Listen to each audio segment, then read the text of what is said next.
Já jsem taky měl psací stroj, ale oni tam jsou takový polštářky filcový a to už nežrali moly. Jo, to je můj první tenhle stav. Musíte často psát, aby ty moly utekly.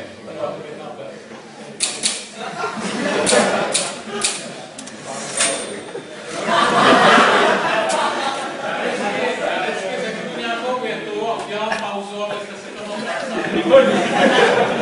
jste repetent nějaký. No, já to opakuju už právě. Já si nestíhám psát ty poznámky, protože to opakuju pořád.